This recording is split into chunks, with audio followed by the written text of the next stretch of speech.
Assalamualaikum warahmatullahi wabarakatuh.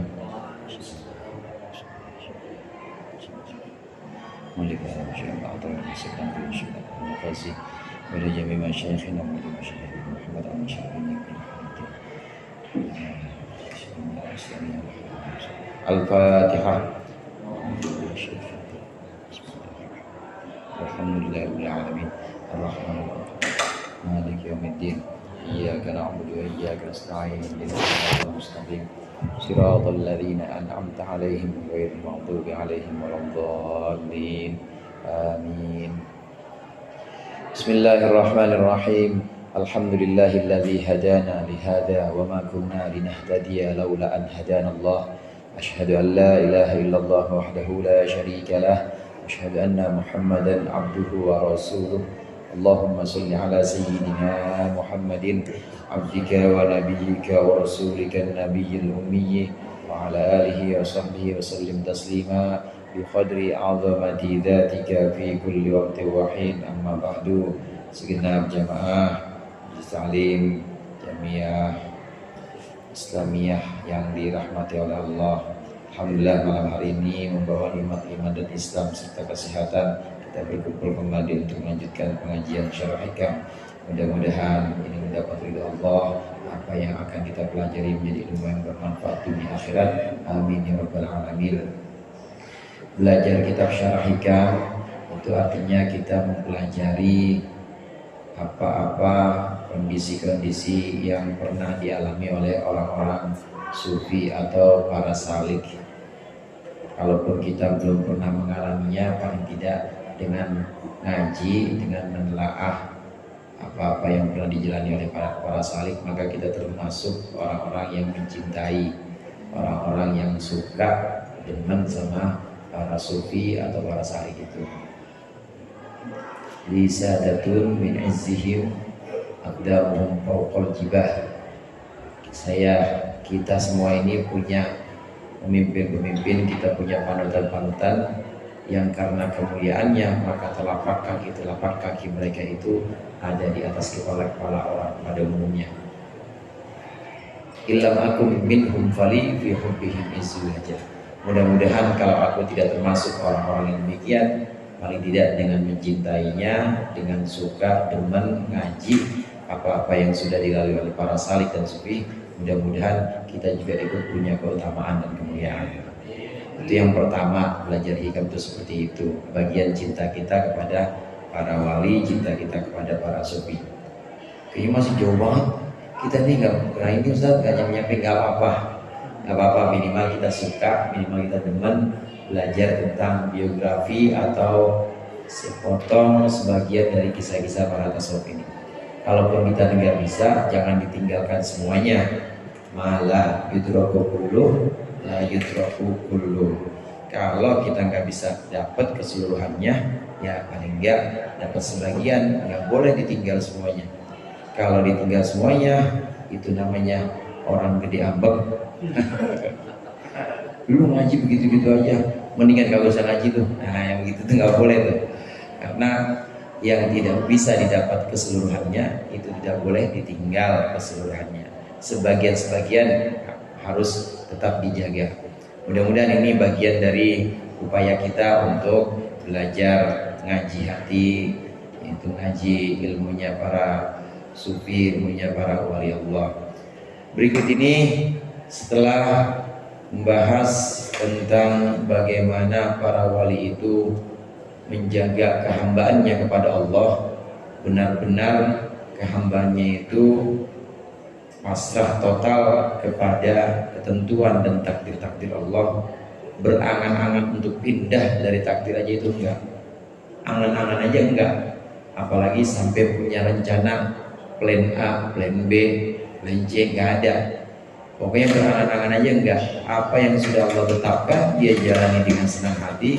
Ini para wali-wali Allah. Nah, setelah membahas beberapa kisah dan juga beberapa riwayat kondisi atau ahwal dari ulama sufi, berikut ini ada satu hikayat atau ada satu penjelasan dari Syekh Abu Thalib Al-Makki. Syekh Abu Thalib Al-Makki itu salah seorang ulama juga yang sering dikutip oleh Imam Ghazali dalam Ihya. Di antaranya yang sering dikutip oleh Imam Ghazali itu antara lain Syekh Abu Thalib Al-Makki, kemudian juga Al-Hafz Al-Muhasibi, ini juga sering dikutip. Karya Syekh Abu Thalib itu yang paling masyhur itu Qutul Qulub fi Irsyadil Mahbub, kalau nggak salah. Qutul Qulub itu artinya vitamin hati, makanan hati. Qutul Qulub Syekh Abu Thalib Al-Makki. Qala al-mu'allif rahimahullah wa nafa'ana bihi wa bi ulumihi wa bi barakatihi fid dharain amin. Qala Syekh Abu Thalib Al-Makki radhiyallahu ta'ala anhu. Ini goreng rambina apa ya? Ba'da an dzakara hadhihi hikayata. Setelah menuturkan hikayat ini, Syekh Abu Thalib Al-Makki berkata, hikayat di mana Imam Junaid Al-Baghdadi kemarin, maaf, di mana Abu Yazid Al-Bustami kemarin menyatakan bahwa apapun tidak dia inginkan kecuali Allah. Syekh Abu Yazid Al-Bustami itu ngadu sama Allah, ya Allah, orang-orang cari engkau, ya Allah, orang-orang awalnya ingin ketemu engkau, tapi begitu engkau kasih dia karomah bisa terbang, dia ridho dengan karomah itu, lupa pada mereka. Ya Allah, orang-orang menuntutmu, mencarimu sejak awal, begitu engkau kasih karomah, dia bisa jalan di atas air, dia ridho dengan karomah itu, lupa pada engkau. Maka Syekh Abu Yazid Al-Bustami kemudian, aku tidak ingin apa-apa meskipun sudah engkau perjalankan aku menembus 7 lapis bumi, engkau perjalankan aku ke alam-alam malakut, engkau buka semua rahasia kepadaku, aku tidak minta apa-apa kecuali engkau yang aku inginkan. Ilahi anta maksudi, kata Ustaz Huda kemarin. Berhenti sampai situ doang. Udah berhenti sampai situ doang, nggak cari apa-apa, nggak cari yang lain-lain. Nah, setelah menuturkan hikayat ini, Syekh Abu Thalib Al-Makki setelah menuturkan hikayat ini kemudian berkomentar, fahada halu abdin fanin an nafsihi makhudin id kana rabbuhu azza wa jalla lahu mujidan tola maqamuhu fil maqamat. Ini adalah sebuah kondisi hamba fanin, yang fana, yang hilang, an nafsihi, dari dirinya sendiri, makhudin, yang diambil dari dirinya sendiri.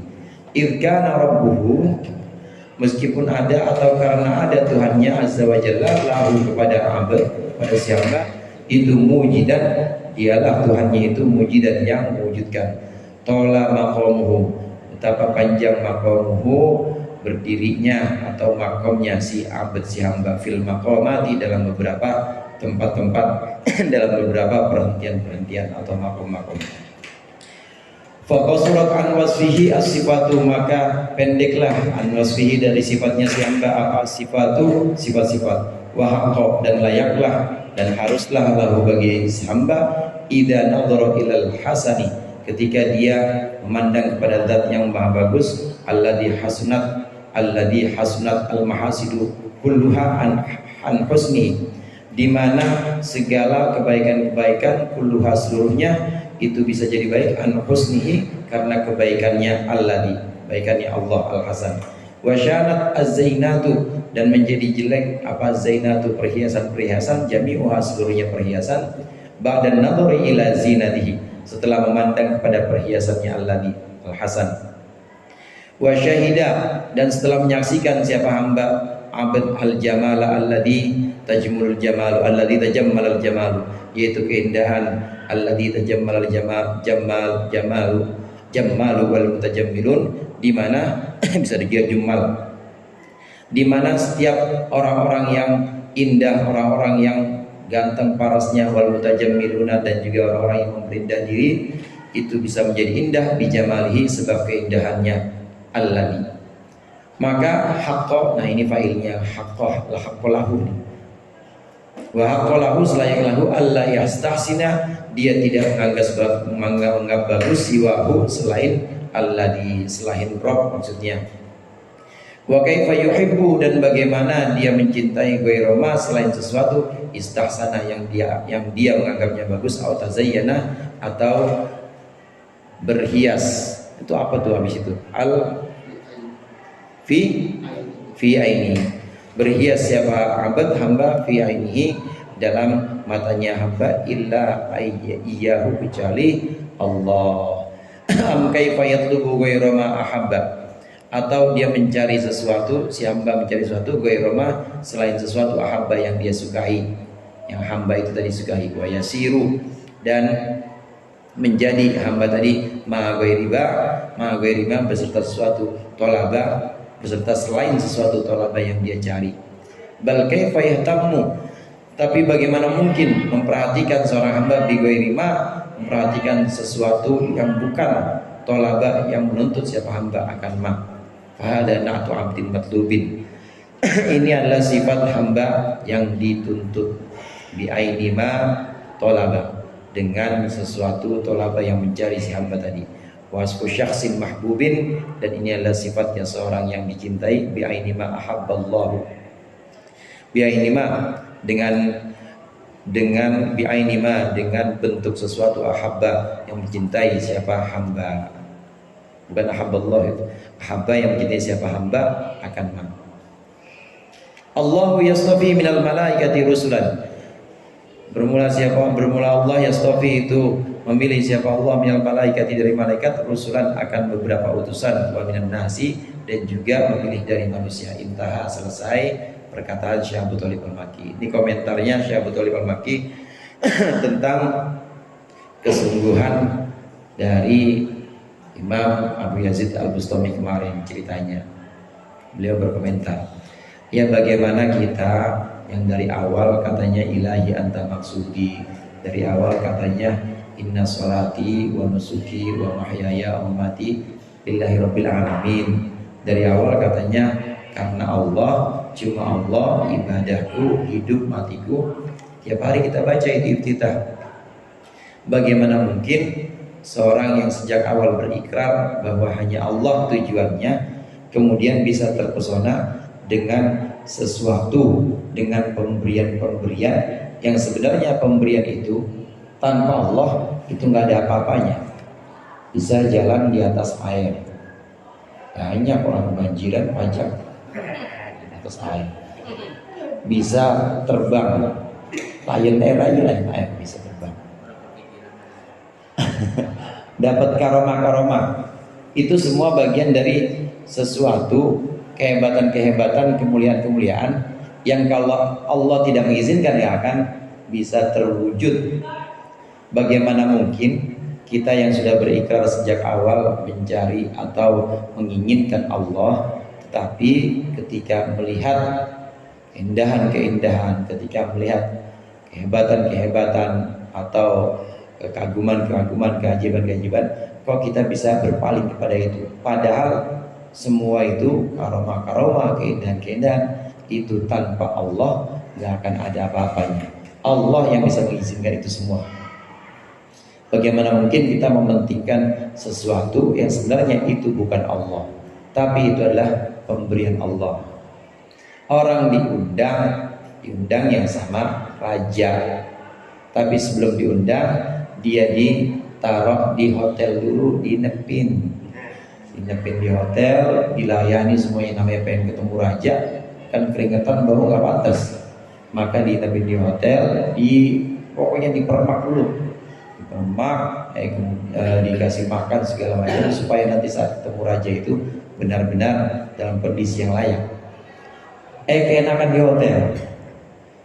di hotel sama tukang salonnya dia malah main mata. Kemudian keenakan sama pelayanan-pelayanan yang ada di hotel, ya kamarnya, makanannya. Akhirnya nggak mau ketemu sama raja, cukup merasa di hotel aja. Ini namanya terhalang dari Allah oleh pemberian Allah. Pemberian Allah yang berupa karomah, yang berupa keindahan-keindahan, yang berupa segala kemuliaan-kemuliaan yang justru tanpa Allah itu semua tidak ada nilainya.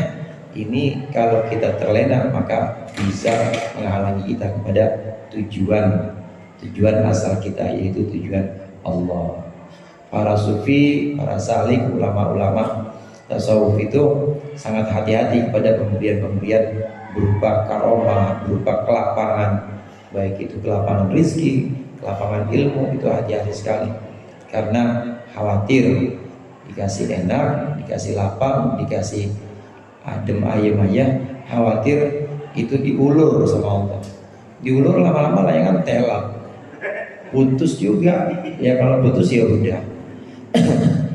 Bagus kalau diulur, ditarik lagi sama Allah. Oleh karena itu ada yang istilah di pembahasan sebelumnya itu, ada sifat Allah qabid basit. Allah yang qabid, al-qabid, Allah itu yang maha menarik atau yang maha menyempitkan. Al-basit, Allah yang maha meluaskan atau melapangkan. Para ulama sufi, para salik biasanya lebih nyaman dengan kondisi atau lebih nyaman dengan sifat Allah al-qabid, yaitu sedang disempitkan oleh Allah. Nah, dikasih kelapangan, karena dengan itu berarti dia sedang, rasa fakirnya, rasa butuhnya itu sedang benar-benar tinggi kepada Allah. Lain hal kalau dikasih kelapangan, khawatir, terlena, terpesona dengan pemberian-pemberian Allah. Hamba-hamba yang kemudian memilih Allah saja dan mengabaikan pemberian-pemberian Allah yang bagus-bagus, yang perhiasannya demikian sempurna, yang semuanya itu justru tanpa Allah tidak ada apa-apanya, itu semuanya diabaikan, maka inilah hamba yang sudah fana dari dirinya sendiri. Fana, ada fana an-nafsi, fana dari dirinya sendiri. Kalau sudah fana dari diri sendiri, maka udah gak memikirkan kepentingan yang dulu sering kita sebut dengan haddun nafsi. Kepentingan diri kita. Nggak bisa dipungkiri memang kita ibadah dalam tingkat awal yang namanya mubtadiin, namanya beginner, itu pasti harus ada namanya reward, harus ada namanya hadiah. Maka dalam ibadah kita diberikan hadiah-hadiah itu berupa keselamatan dunia, lancarnya rizki, bebas dari bala di dunia. Nanti naik lagi tingkat tinggi, itu ikhlas juga. Naik lagi tingkat tinggi, udah bukan dunia. Yang penting selamat akhirat, selamat dari neraka, masuk surga. Tapi tetap itu hadun nafsi, karena di situ ada kepentingan supaya kita di akhirat selamat. Yang paling tinggi kalau sudah tidak memikirkan kepentingan diri sendiri, sudah terlampaui dunia, sudah terlampaui juga akhirat, jadi hanya Allah saja. Ini hanya bisa dicapai kalau terbebas dari hadun nafsi, kalau terbebas dari kepentingan diri. Kalau masih ada kepentingan, pengen selamat dunia, atau lebih tinggi lagi pengen selamat akhirat, pengen dapat bidadari 70 ya, itu hadun nafsi. Kalau masih ada seperti itu, maka belum fanin an nafsi, belum fana dari diri sendiri. Berarti masih ada dirinya, masih ada aku, kepentinganku, keinginanku, kemauanku, kesukaanku nanti akan terwujud di surga dan lain sebagainya. Itu berarti masih ada kediriannya, belum fana. Hamba-hamba Allah yang fana dari dirinya sendiri, maka tidak akan terlena dengan pemberian-pemberian itu. Ini komentarnya Syekh Abu Thalib Al-Makki. Wa fil isyarati anillahi subhanahu, dan dalam beberapa isyarat, beberapa petunjuk-petunjuk, isyarat-isyarat mata hati yang diperoleh oleh para sufi, itu anillahi subhanahu, dari Allah subhanahu wa ta'ala. Ini namanya isyarat, ini sebuah pengalaman sufi dari guru-guru sufi. Nah, kalau dicari di hadisnya juga nggak ada, di Al-Quran juga nggak ada, makanya sebut dengan di sini isyarat. Ini oleh kelompok tertentu, oleh kelompok sebelah nggak dipakai. Soalnya bukan Quran dan Sunnah. Nggak guna. Ngunyah aja, ngunyah.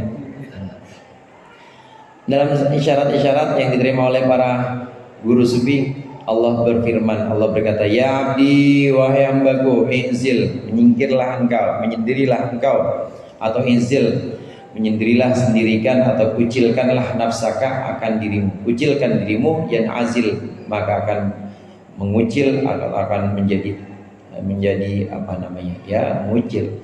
Kucilkanlah dirimu, sendirikanlah dirimu, na'yan azil, maka akan menyendiri ma'aha beserta dirimu apa al-mulku, kerajaan zahir, wal malakutu, dan kerajaan batin. Al-mulku kerajaan jasmani, wal malakutu dan kerajaan rohani.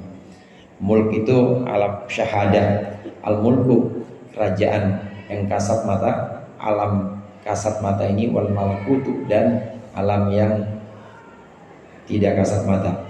Fatal haqu, maka engkau akan menemui ad-dara ini, akan dua daerah, maksudnya dunia akhirat, bil mulki dengan alam mulk. Fatal haqu, dan engkau akan mendapati, akan menemui al-uluma, ilmu-ilmu, bil malakuti dengan malakut, dengan alam malakut. Fatakunu indi min waraima ubdi, maka engkau menjadi indi di sisiku, itu min waraima ubdi, dari min waraima, dari di belakangnya sesuatu, ubdi yang aku perlihatkan. Fala yastatimuka, maka tidak akan mampu enggak akan mampu menghadapimu apa ma ubdi, sesuatu ubdi yang aku perlihatkan. Liannaka, karena sesungguhnya engkau indi bersamaku. Wa idza kunta indi, ketika ada engkau indi bersamaku, di sisiku, kunta, maka engkau ada abdi, sebagai hambaku, haqqan, yang sesungguhnya. Wa idza kunta abdi, dan ketika engkau menjadi abdi akan hambaku yang sesungguhnya, kana alaika nuri, kana maka ada alaika, atas engkau, nuri, cahayaku. Fala yastati'uka, maka tidak akan sanggup padamu ma, sesuatu ubdi yang aku perlihatkan. Wa in arsaltuhu ilaik, dan jika aku memberikan, aku melepaskan akan ma'udi, akan sesuatu, arsaltuhu ilaik, maka aku akan lepaskan sesuatu itu, ilaika, ma'udi tadi, ilaika kepadamu. Lihat, dan nuri, karena sesungguhnya cahayaku, alaika kepadamu. Walaysa nuri alaiha, dan tidak ada apa nuri, cahayaku, alaiha, di atas ma'udi. Fa idza ja'aka, maka ketika mendatangi apa ma'ubdi, sesuatu yang aku perlihatkan, pemberian Allah maksudnya kepadamu, lam yatghoka, maka tidak akan menentang, tidak akan menentang atau tidak akan membantah ma'ubdika kepadamu. Fa'udi adana yu'dinu, fa'udi nuka, maka aku akan memberikan izin kepadamu, bihi, dengan ma'ubdi. Fata'danu anta, maka mengizinkanlah anta, siapa engkau, lahu, kepada ma'ubdi. Ini lebih dari sekedar pemberian Allah. Orang-orang yang sudah mencapai tingkat fana an-nafsi, maka itu sudah lebih di atas karomah, lebih di atas pemberian Allah. Dalam isyarat yang tadi kita baca, itu Allah bilang kepada hamba-hambanya yang sesungguhnya, orang-orang yang sudah fana dari dirinya, ini bilang, wahai hambaku, maka wahai hambaku, menyingkirlah engkau dari dirimu, inzil al nafsik. Artinya udah nggak usah ngurusin kepentingan diri, pengen selamat ini selamat itu, pengen ini, udah jangan. Kalau engkau mengucilkan diri, kalau engkau mengasingkan diri, mengasingkan dari dirimu sendiri, memisahkan dari dirimu sendiri, maka kerajaan langit maupun kerajaan bumi, kerajaan yang kasat mata maupun kerajaan yang tidak kasat mata, itu akan mengucilkan diri hanya untuk engkau saja, enggak untuk orang lain. Kalau sudah sampai seperti itu, maka dengan alam kasat mata ini, kerajaan kasat mata yang terlihat, itu engkau akan mendapat dua dunia akhirat engkau dapat. Begitu juga dengan alam malakut yang sudah datang kepadamu, yang sudah menghamba kepadamu, yang sudah madhab kepadamu, maka kau akan mendapat al-ulum, dapat ilmu apa aja alam malakut. Jamaah rahimakumullah, alam malakut itu lebih ramai dibanding alam mulk. Alam mulk ini kan kerajaan ini termasuk Indonesia, alam mulk yang kelihatan nih, ada presidennya, ada kemudian juga kerajaan semut punya sarang, ada ratunya, alam mulk itu termasuk. Yang ngatur itu siapa? Ikan di laut, kemudian ada komunitasnya atau ada populasinya, itu yang ngasih makan siapa?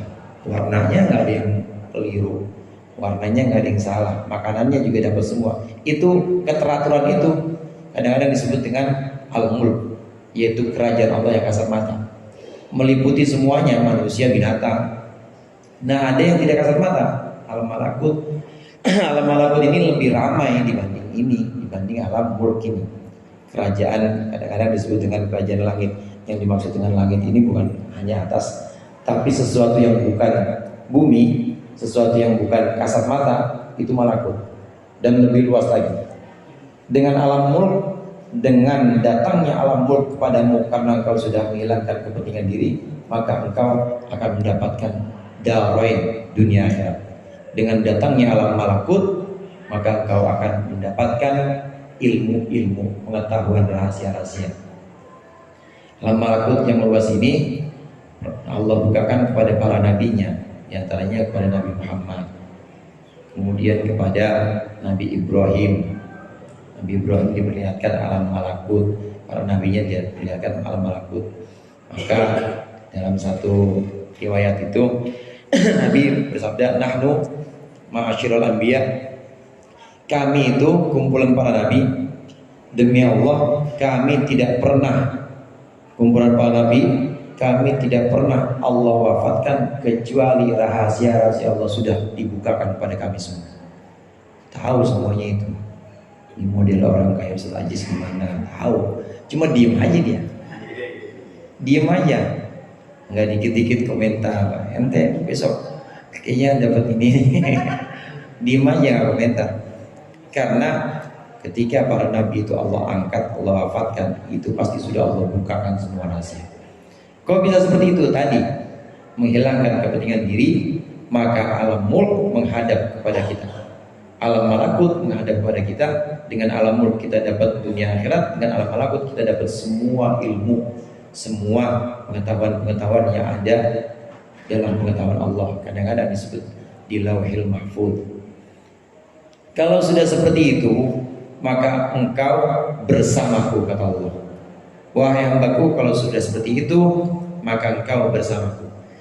Dan apa yang aku tampakkan kepada engkau, tampakkan karomah, aku tampakkan pemberian-pemberian, maka itu tidak akan sanggup, tidak selevel dengan engkau, karena engkau di sampingku, karena engkau bersamaku. Sedangkan pemberian-pemberianku ya di sana, di luar diriku. Engkau bersamaku. Ketika engkau sudah bersamaku, maka engkau adalah hambaku yang sesungguhnya. Ketika engkau sudah menjadi hambaku yang sesungguhnya, maka cahayaku layak untukmu. Cahayaku tidak layak untuk pemberian-pemberian itu. Cahayaku tidak layak untuk kekayaan. Cahayaku tidak layak untuk karomah-karomah. Cahayaku tidak layak untuk mujizat-mujizat bahkan. Oleh karena itu Nabi dengan mujizat biasa aja, nggak pengen amat. Kan orang hikmah yang pengen mujizat lah. Nabi mah nggak pengen amat, biasa aja. Orang yang diinginkan para Nabi itu bukan mujizatnya, Allah yang diinginkan. Maka pemberian-pemberianku berupa kekayaan, berupa kerajaan, berupa mujizat atau karomah, itu bukan aku dan tidak berada di sisiku. Yang berada di sisiku adalah engkau, hambaku sesungguhnya engkau layak mendapat cahayaku. Sedangkan pemberianku tidak ada cahaya baginya. Kalaupun aku berkenan untuk memberikan, aku berikan kepadamu. Kalau enggak ya enggak, tapi engkau tetap bersamaku dan cahayaku bersamamu, kata Allah. Ini nganyunah itu tajis. Ya, jadi riwayat-riwayat pengalaman-pengalaman guru-guru sufi yang perlu kita telaah, kemudian juga kita hayati. Dan ini hak, ini benar, ini terjadi. Walaysa nuri 'alaiha. Oleh karena itu cahaya hanya untukmu. Pemberian-pemberianku tidak layak mendapatkan cahaya. Maka pemberian-pemberianku seperti karomah, seperti mujizat, seperti kekayaan, kerajaan, kekuasaan, itu ketika datang kepadamu wahai hambaku, dia tidak akan kuasa menggodamu. Dia tidak akan kuasa untuk membuatmu terlena, karena udah sampai bersama Allah. Udah ada indiyah di sini, di sisi Allah kebersamaan yang benar-benar dekat. Dia benar-benar dekat. Cuma nggak dibahasakan aja dengan bahasa-bahasa yang kontroversial. Kalau dibahasakan kan nanti jadi ada ittihad, ada hulul, ada manunggaling kaula Gusti. Sebenarnya mirip-mirip dengan itu. Pengalaman-pengalaman sufi itu mirip-mirip dengan istilah-istilah Abu Yazid Al-Bustami. Ada ittihad, kemudian al-halaj, ada hulul, ada wahdatul wujudnya Ibnu Arabi, mirip-mirip dengan itu. Karena apalagi yang bisa digoda oleh setan atau digoda oleh makhluknya selain orang yang bersama Allah. Artinya selain orang yang sudah hilang. Kalau udah hilang berarti udah bersama Allah, udah nggak bisa digoda apa-apa lagi deh. Itu kan artinya udah menyatu dengan Allah. Cuma ini kalau dibentuk menjadi teori, dibentuk menjadi satu gagasan, kontroversi, nanti didengar sama anak MI. Besok kagak sholat. Kalau didengar sama anak-anak yang didengar sama yang ngaji yang nggak dari awal hikam gitu misalnya. Yang kalau Ustaz Sulaiman ngaji juga ya Ustaz ya. Dari awal kan ya. Maksudnya yang sebelumnya pernah ngaji, tahu-tahu baru ngaji bab ini bisa besok sholatnya udah menyatu sama Allah. Kontroversi Bang. Nggak bisa digoda. Hamba-hamba yang sudah direngkuh oleh Allah, sudah bersama dengan Allah, dibersamai oleh Allah, maka pemberian apapun itu adalah di luar Allah dan tidak akan bisa menggoda dia, karena sesungguhnya tidak ada cahaya dalam pemberian itu, dan hamba itu justru yang mendapatkan cahaya Allah. Wal ibaratu anhum fi hadzal ma'na kharijatun anil hasri. Ungkapan-ungkapan dari para sufi, anhum dari mereka para sufi, fi hadzal makna, dalam makna ini yang sepadan dengan pengertian ini, kharijatun anil hasri, itu keluar dari batas keluar dari batas, maksudnya banyak maksudnya. Wa fi ma rasamnahu minha, wa fi ma dalam apa-apa rasamnahu yang kami tuliskan, hu akan ma minha dari ibarat, kifayatun ada kecukupan. Wa innama udah cukup dah kami sebutkan itu aja katanya. Nanti gumoh jangan banyak-banyak.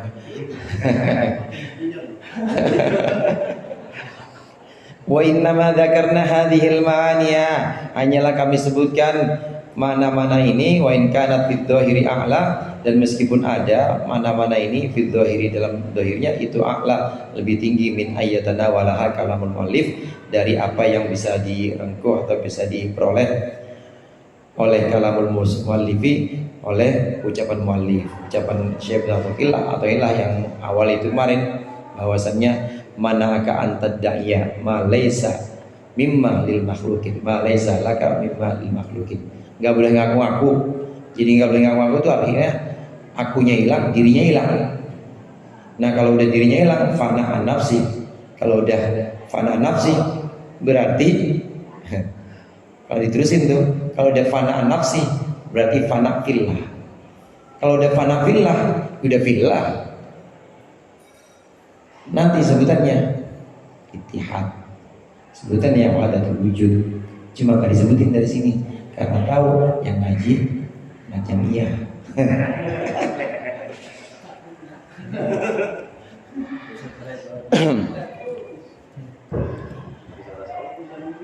Banyak ibarat-ibarat ini tidak terbilang. Hanya kami cukupkan, kami rasa sudah cukup untuk menyebutkan ibarat-ibarat atau ungkapan-ungkapan para guru sufi itu. Lianna marji'a amrihi ilaiha, karena sesungguhnya ini bahkan lebih bisa dikatakan ucapan-ucapan, ibarat-ibarat dan riwayat-riwayat ini sudah sangat di luar apa yang dimaksudkan oleh mu'allif maksudnya tidak menyimpang dari apa yang dimaksud Syekh Ibnu Athaillah, tapi sudah demikian sempurnanya. Namun katanya cukup sekian riwayat-riwayat itu, namun kami cukupkan di sini. Kenapa? Lianna marji amrihi ilayya, karena sesungguhnya tempat kembalinya perkara kalamul muallif. Maksud dari kalamul muallif tadi, nggak boleh aku sifat yang bukan milikmu, artinya menghilangkan keakuan. Itu marjinya, kembalinya ilaiha, ya kepada ibarat-ibarat ini. Nanti ujung-ujungnya ya kepada ungkapan-ungkapan dan pengalaman-pengalaman ini. Ketika sudah menghilangkan aku, sudah menghilangkan haddun nafsi, menghilangkan kepentingan diri, akhirnya mana? Ya nanti hasilnya cerita-cerita ini. Maka cukup beberapa cerita saja, walaupun ini kelihatannya keluar dari konteks Syekh Ibnu Athaillah, tapi kami rasa tidak jauh, dan itu memang ujungnya adalah pengalaman-pengalaman sebagaimana yang kami kutip di sini kata pensyarahnya. Idza waqafna fin nadhari, ketika kita berhenti fin nadhari dalam memandang, wa tasarrufina fihi, dan dalam pengelolaan kita fihi di dalam nadhar, biwujuhil ibari dengan beberapa arah ibrah, arah pelajaran-pelajaran. Fakana batinuhu wal maksud, fakana maka ada apa batinuhu, batin atau sisi intrinsiknya kalamul muallif, huwa ya batinuhu, itu al maksuda, adalah yang dikehendaki, al mu'tabaro, yang dianggap. Wa kalamus sufiyati, dan ucapan para ulama sufi radhiyallahu taala anhum katsiran ma, banyak sekali, yajri itu berlaku, hadal majra, berjalan, hadal majra akan bentuk atau perjalanan ini. Wallahu taala yajzihim anna khairan. Mudah-mudahan Allah taala yajzihim, membalas mereka, anna, dari kami, khairan, akan kebagusan. Wa yamunnu alaina, dan memberikan siapa Allah alaina, atas kami, apa itu? Bil fahmi, dengan pemahaman, anhum, tentang as-sufiyah, wa husnil qabuli, dan bagusnya qabul, penerimaan, minhum, dari sufiyah. Wa yaftahu, doa kita, wa yaftahu, dan membukakan siapa Allah asma'ana, akan pendengaran kita, isgoi, untuk mendengarkan ilahin kepada sufiyah. Wa yashrahu sudurana, dan melapangkan siapa Allah akan hati-hati kita dan dada-dada kita, bistihsanima, menganggap bagus perkara yaridu, yang sampai apa, ma minhum, dari sufiyah, au yabdu anhum, atau yang muncul apa, ma anhum, dari sufiyah, bimannihi, dengan pemberian Allah, wa fadlihi, dan karunia Allah. Ini doa supaya kita setelah menuturkan ini, kita termasuk orang-orang yang mendapat balasan melalui para sufi itu, mendapatkan pemahaman, mendapatkan qabul atau diterima oleh mereka orang-orang sufi. Dan juga pendengaran kita ini benar-benar memperhatikan dan menganggap penting apa yang disampaikan oleh para sufi. Makanya tadi saya bilang, ini tidak dipakai oleh tetangga sebelah, dan pakai orang ulama sufi. Yang mereka kan cuma pakai dua, Al-Quran sama Sunnah. Imam Syafi'i aja nggak dipakai sama dia. Pakai Quran sama Sunnah.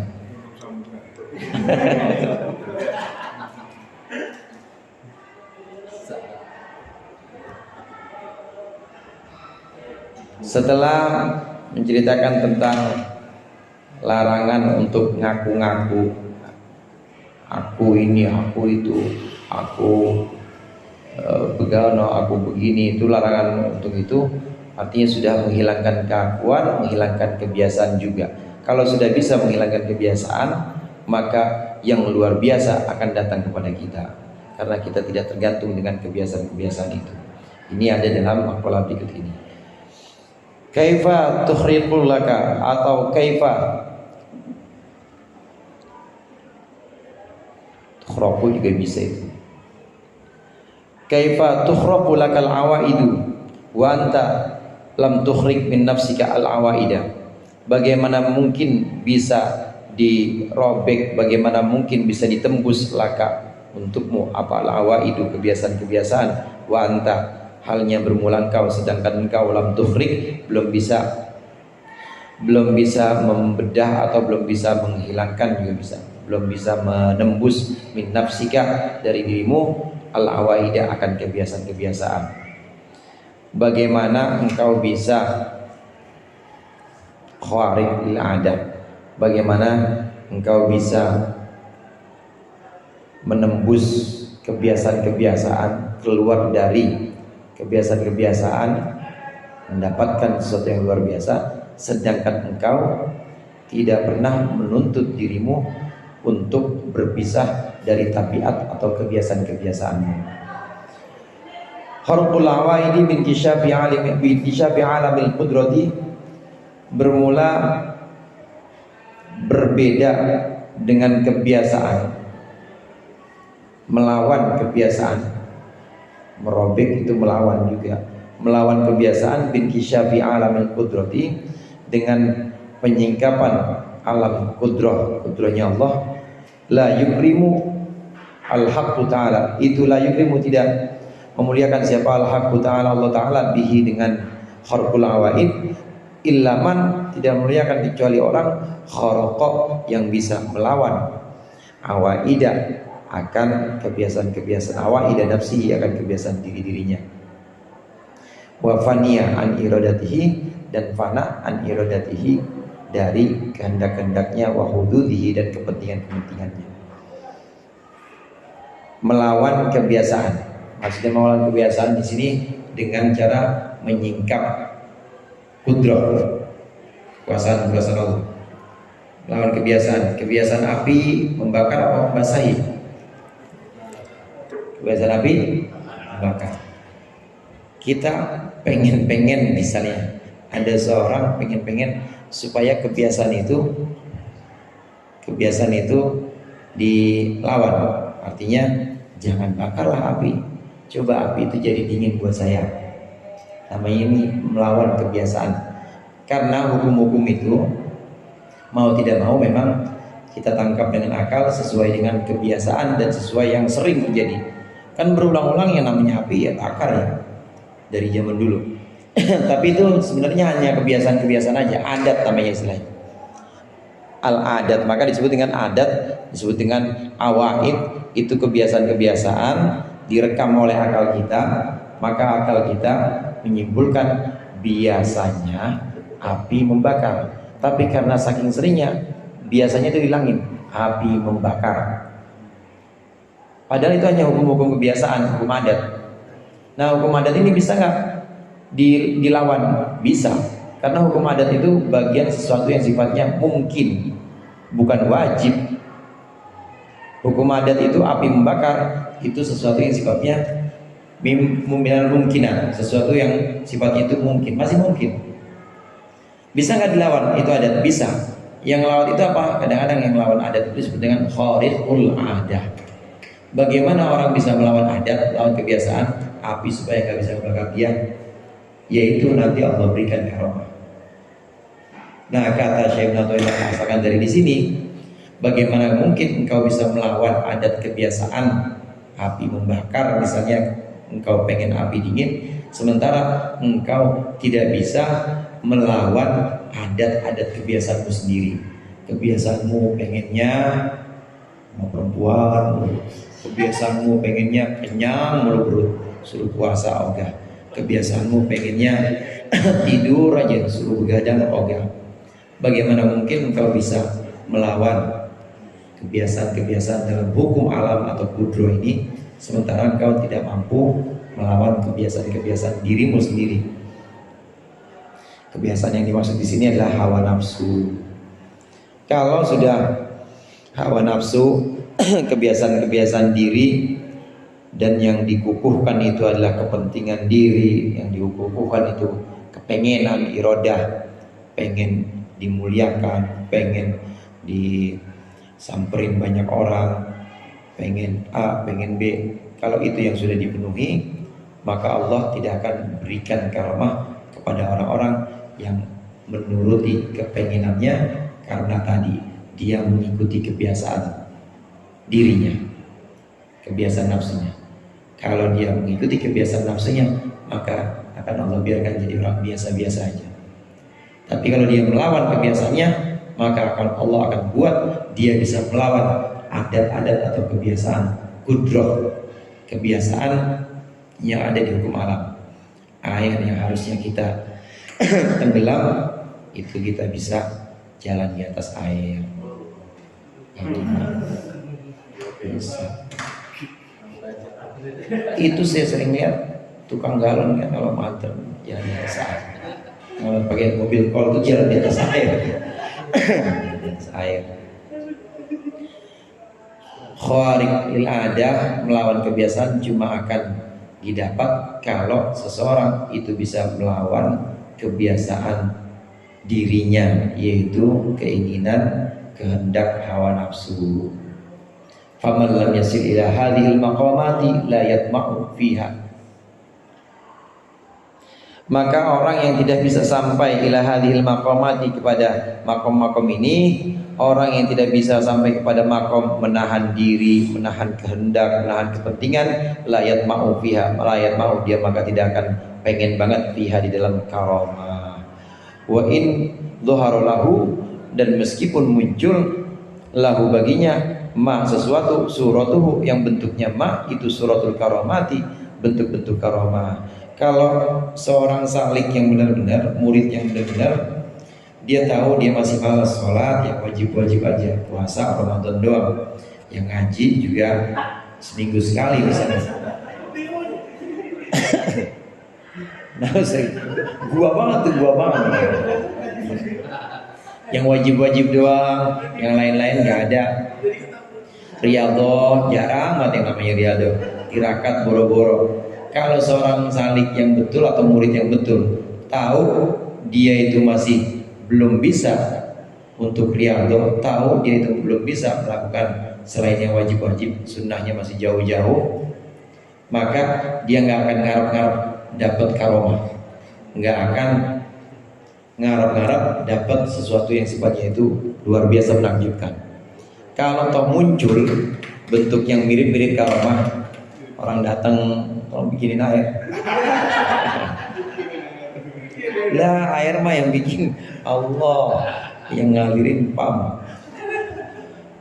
Mirip-mirip dengan karomah. Kalaupun muncul yang seperti itu, maka fayam bagi, maka seyogianya lahu, bagi si man orang yang belum bisa menundukkan hawa nafsu ini, seyogianya ayya khofa inda dalik, hendaklah dia takut, khawatir, inda dalika, pada saat itu, minal istidraji, takut dari istidraj, wal makri, dan makar. Haitsu la yuhibbu dalika, sekiranya tidak menyukai siapa man lam yasil, orang yang belum sampai dalika akan itu karomah, wala yatlubu, dan tidak mencari siapa man hu akan dalik.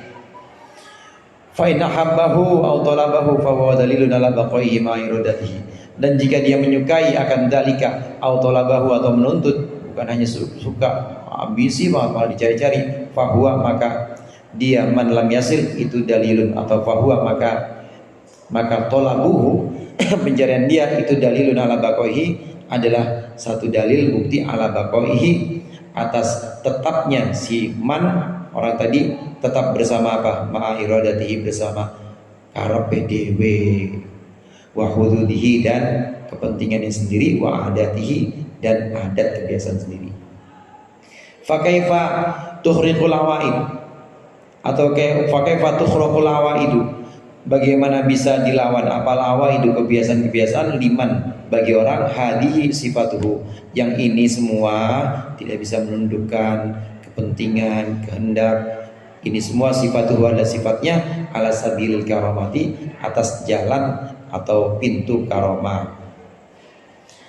Orang yang sadar betul dia belum bisa melakukan, belum bisa melaksanakan tuntutan Allah yang wajib-wajib, yang sunnah-sunnah, masih jauh sekali. Ketika bentuk muncul yang mirip-mirip dengan karomah, maka harusnya dia itu khawatir, jangan-jangan itu istidraj, jangan-jangan itu makar dari Allah. Karena kalau dia itu seharusnya, kalau dia itu memang nggak mencari karomah, nggak menuntut karomah, maka seharusnya dia minta perlindungan dari Allah, langsung istighfar, astagfirullahaladzim, nggak mau saya ya Allah, saya nggak mau yang begini, langsung buru-buru kembali kepada Allah. Tapi kalau dia justru senang dengan itu, ini yang gue cari ini katanya. Dia suka dengan itu, maka itu udah bukti.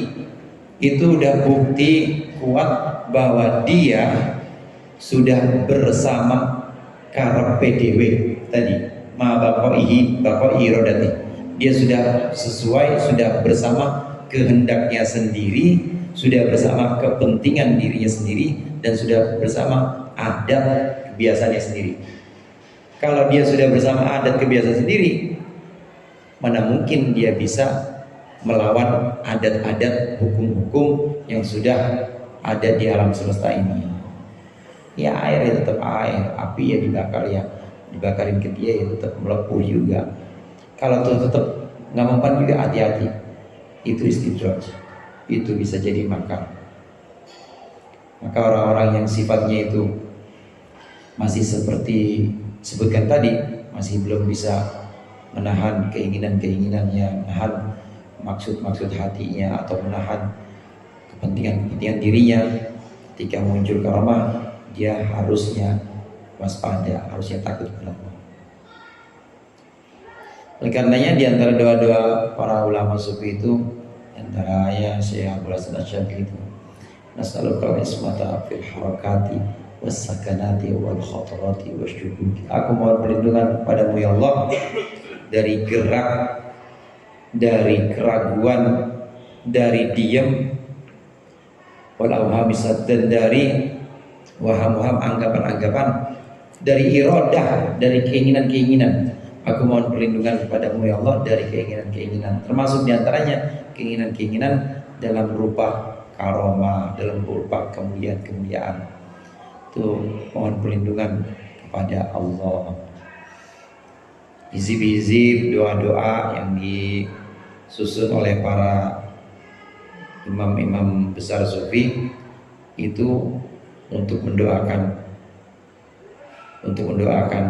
kita, atau untuk mendoakan pembacanya, sebenarnya mendoakan dari bahayanya ini, dari bahayanya iradah atau bahayanya karep kita sendiri, bukan karepnya Allah. Karena orang sufi itu orang yang sesungguhnya hamba Allah. Kalau kita tidak mau sebutkan sufi, pokoknya abduhu haqqan, hambanya Allah yang sebenarnya, itu sudah menghilangkan karepnya sendiri, tapi menurut kepada karepnya Allah, iradah Allah. Doa-doa yang ada pada hizib, yang ada pada amalan-amalan imam-imam thariqah atau imam-imam sufi, itu biasanya mohon perlindungan kepada Allah dari kehendak diri sendiri, dari kepentingan diri sendiri yang lupa kepada Allah. Tapi kadang-kadang dipakai buat menyerang ini mantan. Maksudnya buat nyerang, tak hisib sampai. Padahal itu doanya buat diri kita sendiri. Auzubillahi Allah mazziqhum kullu mumassakin massaqta. Nafsu banget ya.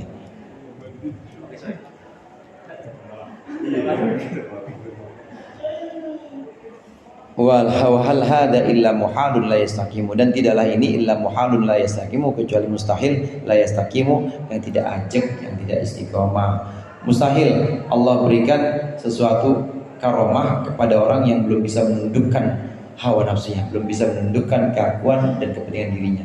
Kalau kata Allah berikan, itu bukan karomah namanya, istidraj. Maka harus hati-hati. Qala Syekh Abu Thalib Al-Makki radhiyallahu anhu, wallahu a'lam.